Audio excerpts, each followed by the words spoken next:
Hello, this is a Manchester Adult Education Service Introduction to Spreadsheets.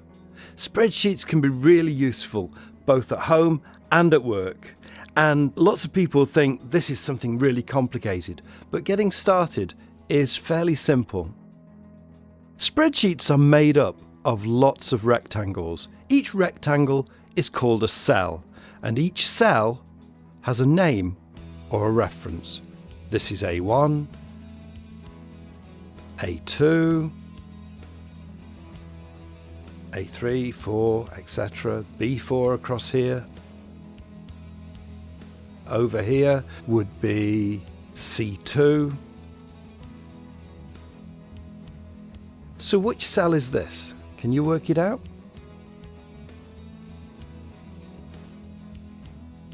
So it's B8. Try another one. Which cell is this?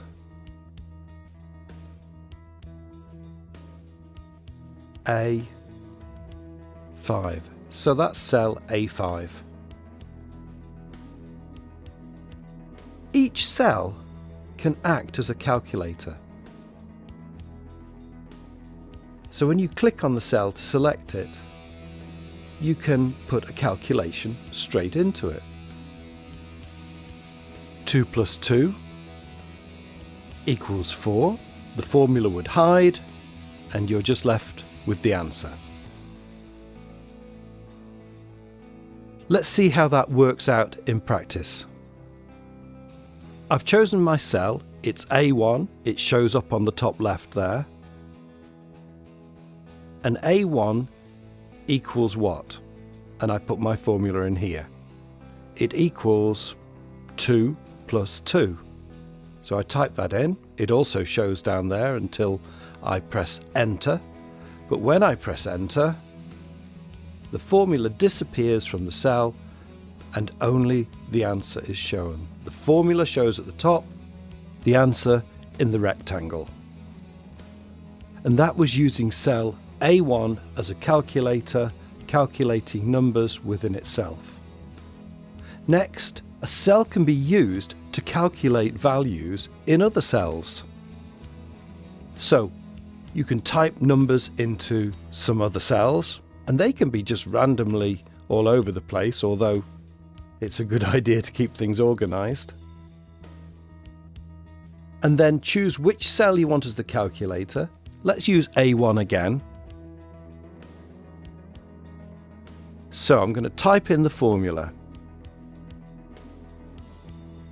A1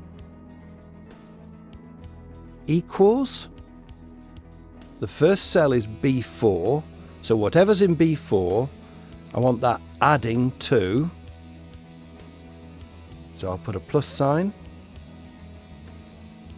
Whatever is in cell D7, so we'll put D7, and also added to, so another plus sign, whatever's in G2. So it should add those three values together. You can see the sum in the formula bar and in cell A1. And as soon as I press enter, the formula disappears from A1 and the answer is given. Again, the formula is shown up there, but the answer is shown in the cell that you're using as a calculator. Great. I tend to recommend looking through the whole video first time and then going back and trying things step by step. So if you're coming back through, why not experiment by putting numbers into different cells and try different formulas and use different cells as the calculator. Next time, I'm going to open things up a bit more by adding text, finding functions within Excel, and some ways to save time. Thanks for watching this, and hopefully when you've had some practice, you'll be ready to move on to the next video.